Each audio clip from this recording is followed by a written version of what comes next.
Hello, everyone, and welcome to the Real Influencers Project. I'm your host, Craig Reynolds, and with me today is the crew chief for the number 54 Joe Gibbs entry into the NASCAR and Xfinity series, Mr. Chris Gayle. Chris, how are you today? I'm doing good. How are you doing, Craig? Man, I'm doing really, really well. Thanks for coming on. I know you've got people pulling at you left and right all of the time, begging for your time. So I really appreciate you being here, man. Thank you. Yeah, no worries. I'm going to enjoy it. We're gonna make it fun no matter what, right? We always do, right? I mean, hello. Yes. I mean, I called 3 seconds on you in basketball in the lane that went down. It's still one of my favorite calls of all time. Oh, yeah. Pickup game. 3 seconds, dude. You got to get out of here. Yeah, right. So we've got people around the globe that are fighting to get into the world of NASCAR or motorsports in general. You're in it. You're running a whole program, and the main dude calling the shots. Hugely important role that you have. But before we get there, I want to know how you got there and where you came from. So where did you grow up? Yeah, this is going to be an interesting story for sure. Different.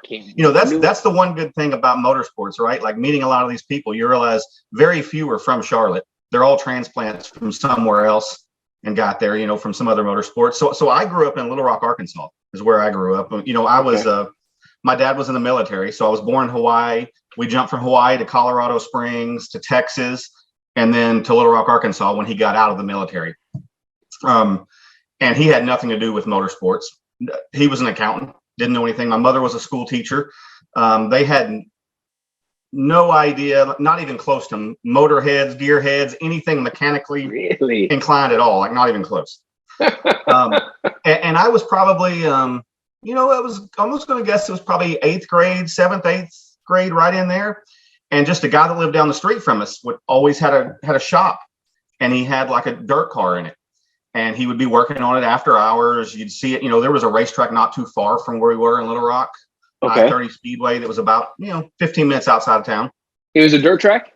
It was a dirt track. That's all that's in the state of Arkansas. There are no asphalt tracks anywhere in the state. They're all dirt. Really? Yep. They had one like on the Oklahoma Arkansas state line. It was asphalt, and they covered it with dirt. They couldn't get anybody to show up to go asphalt racing. Yep. Wow. So, I mean, it was literally just that. Like, that guy got me interested. I started watching.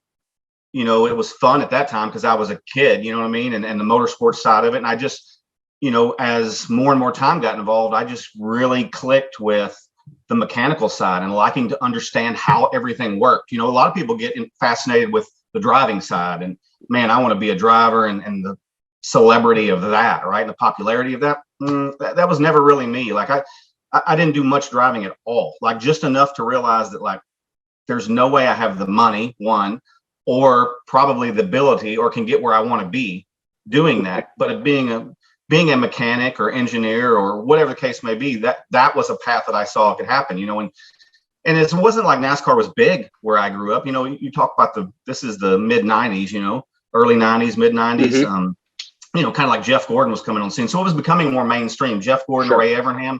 It was that time, right? And it seemed very far from me. Like I didn't really get serious about it till started getting, later in high school.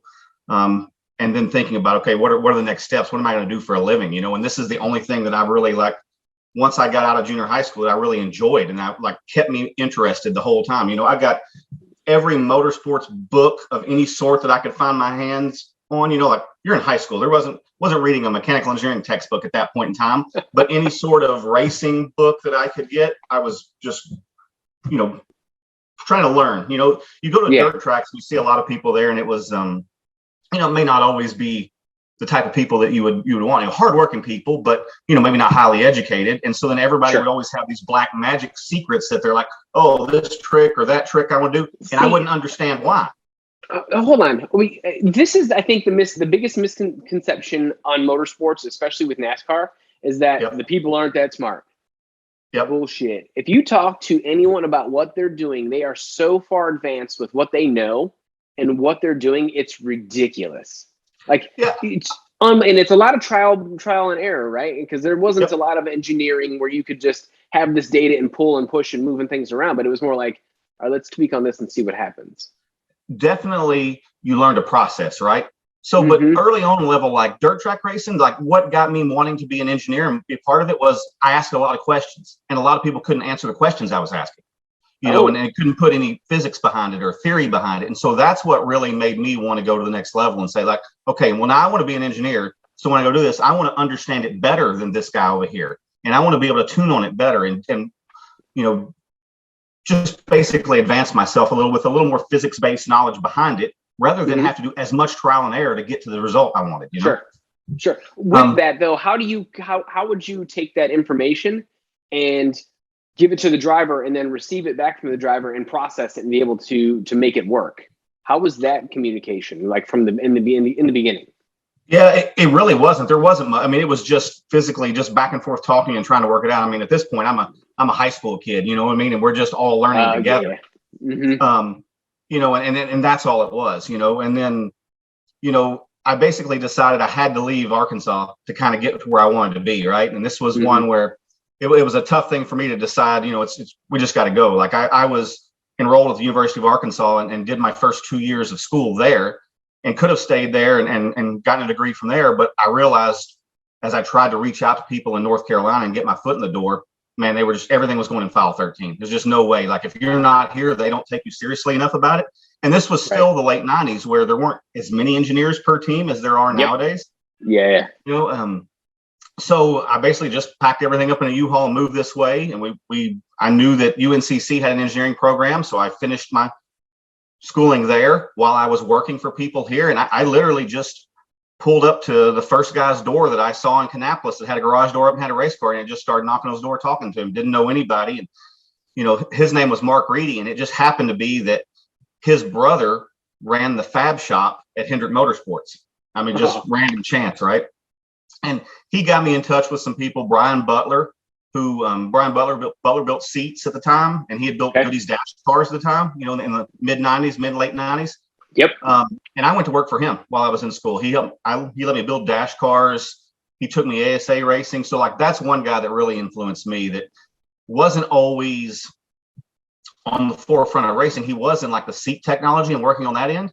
But he saw something in me, my motivation at that time, my desire to learn, and just took me under his wing and kept introducing me to the right people to kind of step up the ladder. Tell me about let's go back to home. Was the guy down the street allowing you to work on his car too? Or would you sit in there and talk with him and pick his brain about stuff?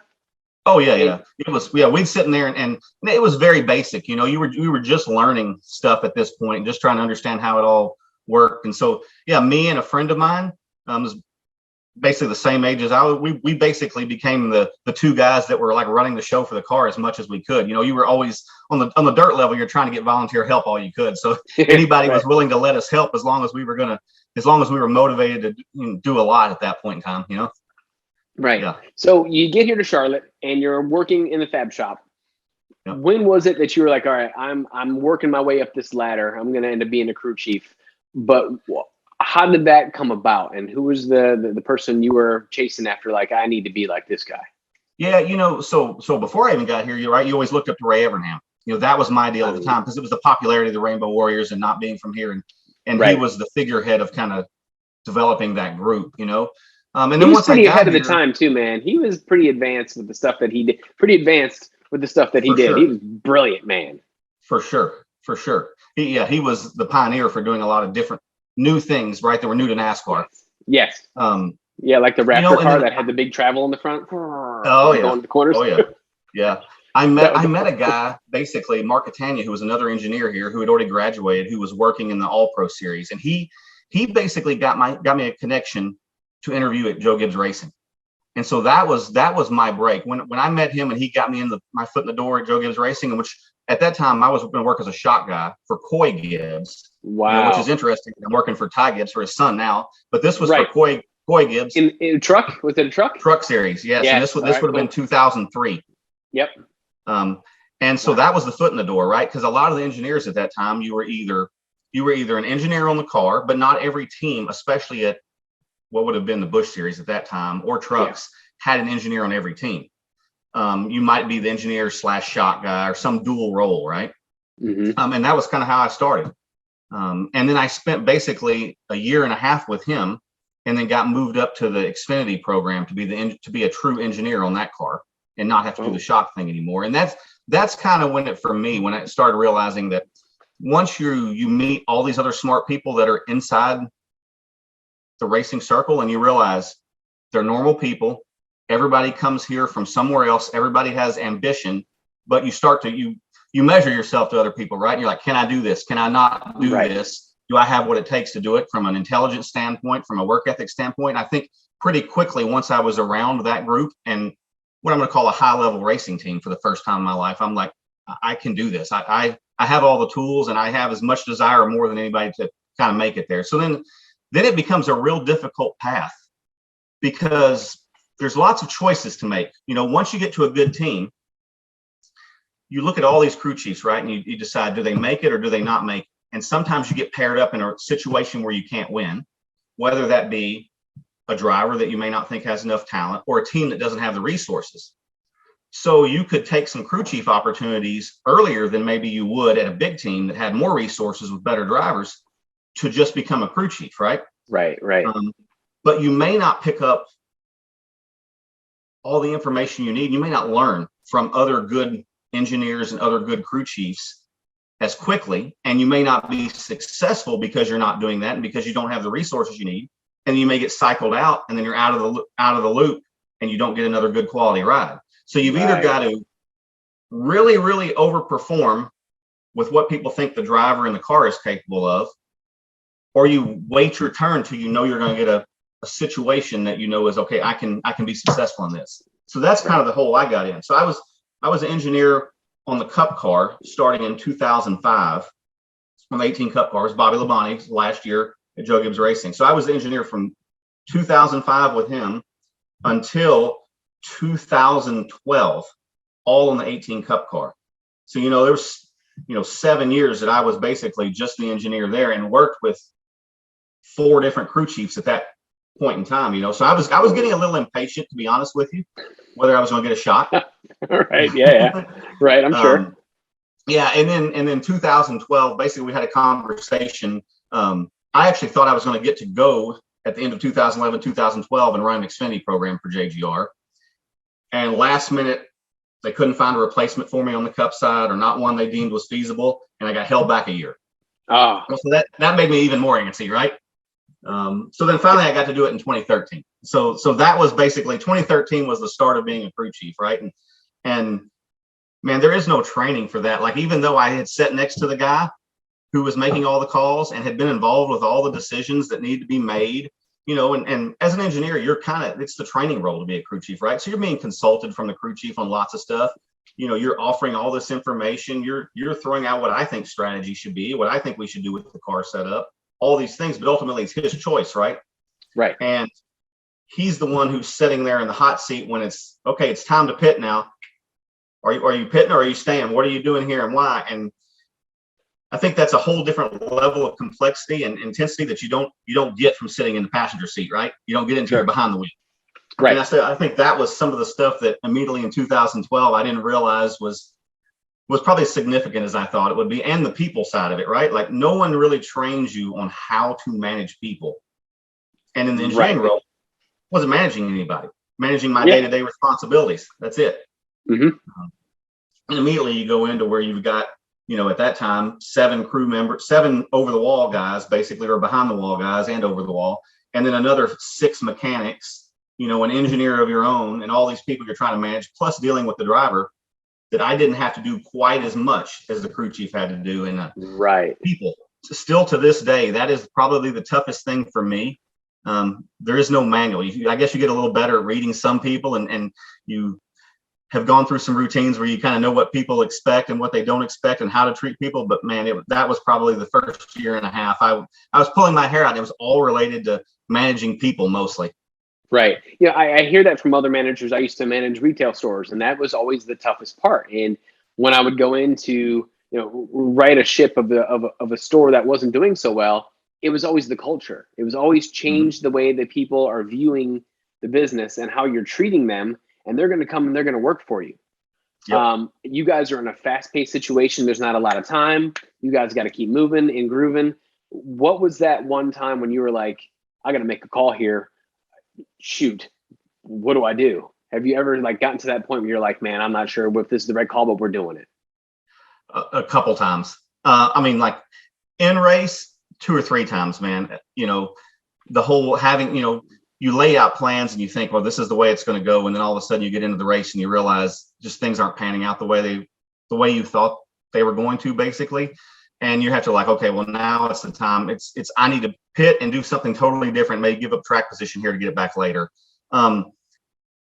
So a bunch of times that way, but I think that's not that interesting. I think the one time in the shop, what happened was I just had a couple group of guys that were basically we talk about pulling the rope the same way, right? And culture. You have this deal where you have a couple guys that are basically cancerous to the entire team, right? You have the one or two guys that create a problem all the time. And so the biggest thing I had to do was probably firing people for the first time, right? I got this job. I know what I wanted the culture to be. And you have to be successful right away. So how much time and leeway am I going to have to create the culture I want if I'm not successful, right? Right. But I had to go in pretty quickly and clean out a couple guys right off the bat. And that was a tough one for me, never having to do that before. But you feel like you had to do it because you were never going to get the team pulling in the same direction with a couple guys like that, right? And I think that's a tough one because you know, going in as a first-time manager in that situation, and you think about their families and all the rest, and the tough decisions you have to make, and it just becomes a little personal, you know, and you don't want to make it that, but it just is, you know.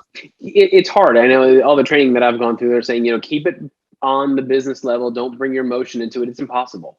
Like it's absolutely impossible. And I live with my heart on my sleeve, so I can't help it. And anytime I've had to let someone go or have that tough conversation, it's like, I really don't want to have to say this. Don't make me say this. How about that?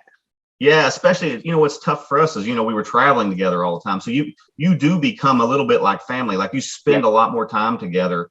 You know, it's not like it's 9 to 5 and then you're going on the week. I mean, you spend a bunch of hours together, you know, and random hours where you're, you know, cutting up at some times and working really, really hard at others. And you just kind of get, you know, you get to know people a little deeper when all that happens, right?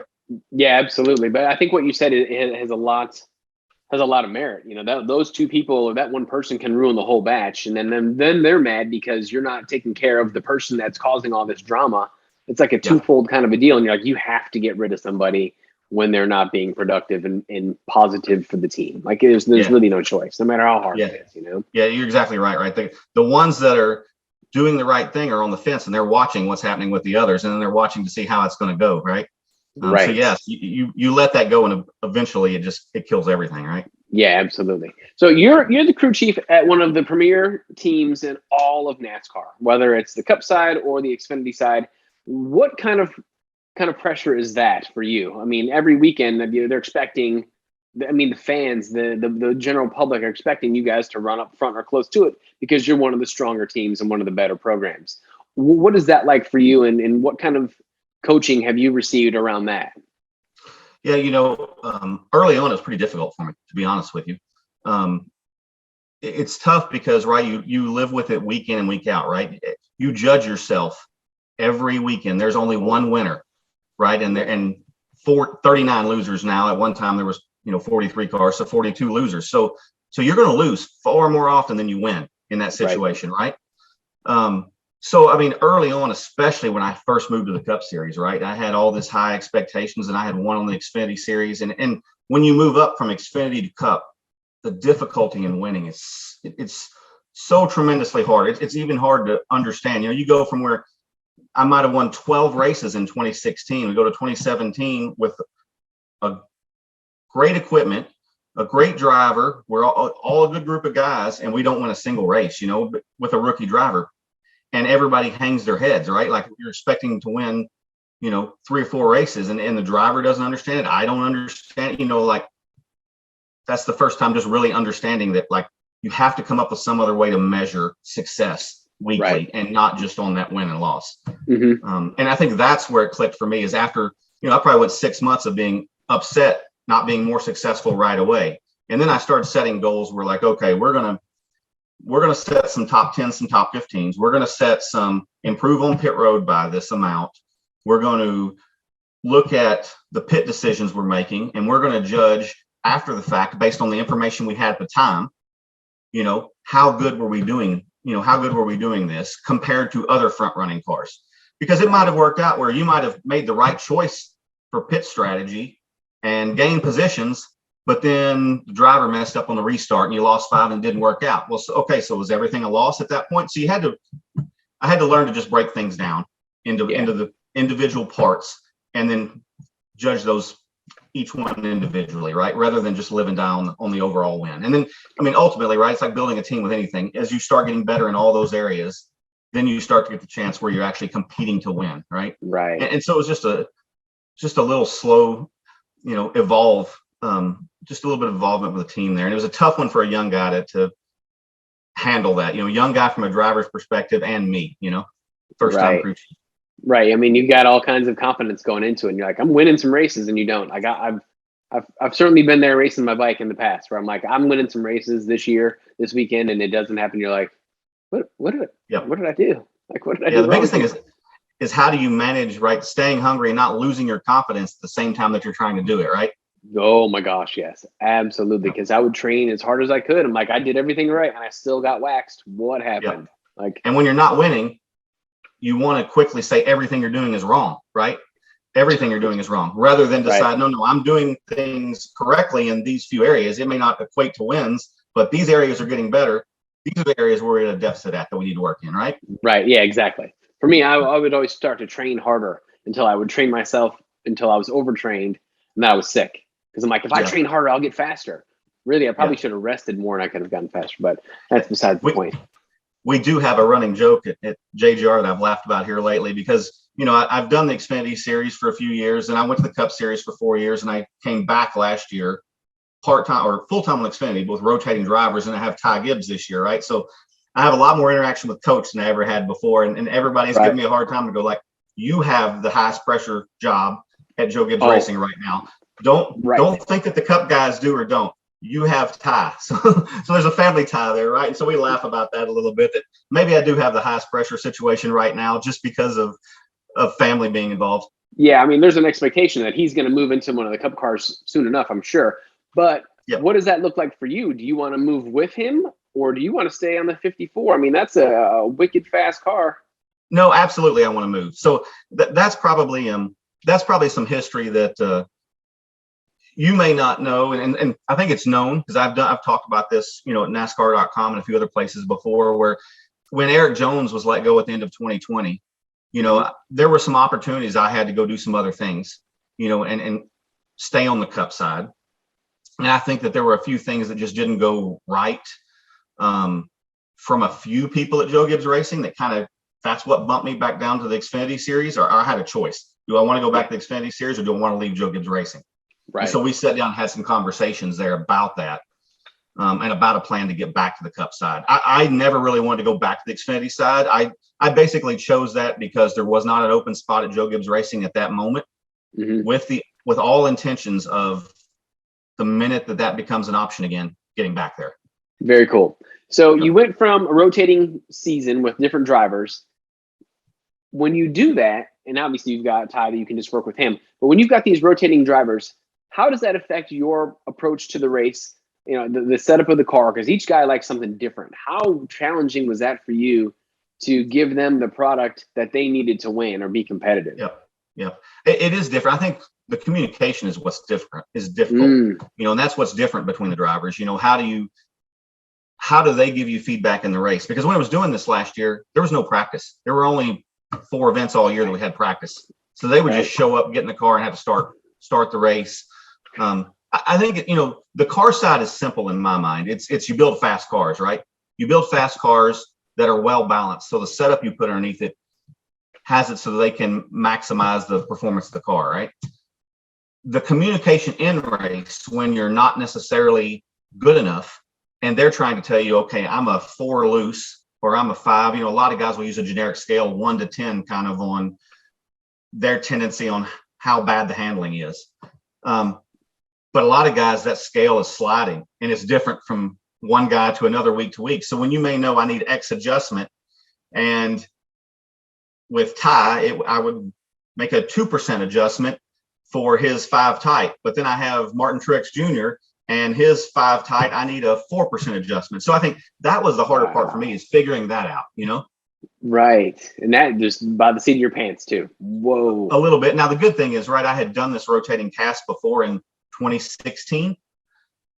Not every one of these same guys, but a lot of them. So I had some experience with them. And I had been around, Martin Truex, Kyle Busch, Denny Hamlin. I had been around them as a teammate, crew chief on the Cup side. So I knew some of those tendencies. So if anything, I had more insight than anybody else would have had to do that role, It's amazing. It's absolutely amazing that you've had that flexibility to go and do all of those different things and help all of these different drivers. You're so far advanced now with what you're doing and with the way the sport is now. Do you ever lean back on some of that stuff that you learned way back in the day when you were still in high school?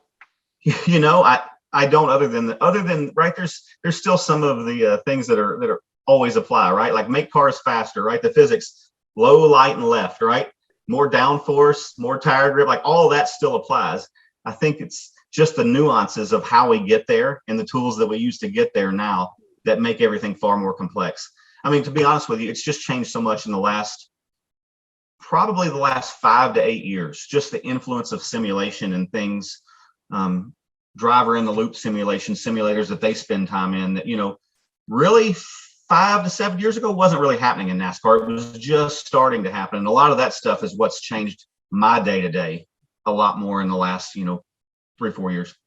I think you mentioned something to me a couple of weeks ago about Mondays is when everyone jumps in the simulators and they go shake the car down again and give the feedback. So it's good for data for next time, right? Is that what you were saying? Right. I think a lot of people know that that's the case, and that's what happens. I mean, you guys are racing Friday to Sunday, or they're at the track, but then they're still racing on Monday. Like, what does that look like for you on Mondays, as well as the drivers that you work with? Yeah, I think that's the thing, right? There's not much practice. Even, post-COVID, we've gone back to where we started practicing like 15 or 20 minutes, but that's it, right? But especially when you have a young driver who hasn't been to a lot of these tracks, is going for the first time. And even if they have raced there, they only have one race under their belt. That's where the simulator is invaluable. So yeah, Monday for us, we might go and race Portland, for instance. We were at a couple weeks ago, and then come back in the Monday after while this is still fresh in the driver's mind and run the simulator. And basically, you're just trying to get the simulator to be more realistic to the track, right? So, and you're using the driver, because in NASCAR, it's not like we have all this telemetry and this data inside the car to capture like a Formula One car. Yeah, we don't get that, right? If we got that, we could just use the data from the car from that race. But we have to go basically redevelop that data at the simulator with the driver, and then we tweak all these other factors, whether it be tire grip or aero coefficients or whatever, to make it feel correct to the driver. And then we start that whole process over, developing a new setup around that new model for the next race there. Right. And how well does that translate to actual track time? I think you mentioned something about the tires falling off on a real car, but how well does that work for you guys? And I'll let you get going here in a minute. Yeah, I think it works well. And I can't speak to, what everybody else is doing. I think a lot of people are trying to do this. There's still some limitations, right? The simulator doesn't quite have all the feel, the seat of the pants feel that the real track does. There's still undulations in the track and certain things that you can't model exactly right in the simulator. Now, it's still good for relative changes, relative comparisons. So you have setup A and you're running on that track with everything the way you think it's right, and the speeds are correct. All right, now I move to setup B that I think is going to basically keep from losing 5 pounds more downforce, and the driver can feel that. So that's where I think you use it to tailor. You realize there's some limitations on some things. Take those for what they are, ignore those, but then move on and use it for what you can, and develop the setup and make it better for next time in those areas, And amazing. It really doesn't stop. We do that post, and then the week of, guys will spend more time and do that on a Wednesday of the upcoming race. So they'll be in there Monday, maybe doing a previous week, and maybe Wednesday doing it a week ahead. And it really just is only limited by the time we can get there. That's pretty much it. Amazing. Well, listen, I've got 2 questions for you. One, what is one of the most fascinating things that you have seen a driver do under your watch that you were like, well, that was impressive? So this was actually Kyle Busch 2008. So we won 8 races with him that year, right? And we had the 18 team as a whole had won 0 races the year before. We came close, but we had run 0 races. We literally did nothing but get Kyle Busch. Not a single person on that team changed. And we went to winning 8 races that following year. So my favorite race that I was geeked out by was Chicago that year. Jimmy Johnson, we led in most of the race and dominated. Jimmy Johnson came towards the end and passed us, I want to say, with 4 to go, 5 to go. And we got a late race restart, green, white checkered restart. And Jeff Dickerson was the spotter at this time, and I'll never forget. We're running second, and he tells Kyle Busch, he says, "You don't have a hair on your ass if you don't launch it into turn 1 above him and pass him on this final restart." And that's what Kyle Busch did. He went right around him on the final restart and won the race. If we hadn't gotten that caution flag on that restart, there was no way we were winning that race, because the car wasn't good enough at that point in time. But he just manhandled it and won the race. He's a great driver. Might be a wild dude, but he's incredible behind the wheel. There's no question about that. For sure. And the last question before I let you go, you had those people that gave you that opportunity. What would you say to someone that wants to get into the world of motorsports today, and what would you say that how should they go about doing it? I still think you should move here. I think if you're somewhere where you can't move here, you need to get involved at some local level of racing, get some racing experience. And then if you decide you want to be a mechanic, you don't need to do the engineering route. But I think if you want to be a crew chief engineer, if you want to be more the technical side, get your engineering degree, but you need to pair it with racing experience. And then you have to show the willingness to move here, move to wherever you're going to be, whatever type of racing you want to do, and get involved. Make it known that you're willing to do whatever, sacrifice whatever to do it. I see lots of people that, might have an engineering degree and they kind of want to get in, but only if they know it's going to work out and be safe for them. You got to go all in. That's my biggest, no matter what you're doing in life, you got to go all in, right? Yeah, sounds pretty familiar. I think that applies to a lot. So, yep. Chris, thank you so much for your time. This has been super special because I know you've got people coming at you all the time. So thank you very much for coming on. It has been an absolute pleasure chatting with you today. Thanks, dude. I look forward to seeing you on Sunday. You can't play basketball on Sunday. Your foot's all messed up. Dang it. Give me 3 weeks. We're going to get back to basketball. I promise. All right. We're going to, you just stick me, dude. We're going to walk up and down the court. It's real easy. Maybe lots of subbing in and out to make it happen. You know what? There we go. Excellent. All right. So if you guys like what you're seeing here, please make sure you subscribe here on YouTube. And if you are listening on Apple Podcasts, subscribe there. Chris, thank you so much again for your time today. You have a wonderful evening. And buddy, I'll talk with you soon. Yes, sir. Thanks for having me.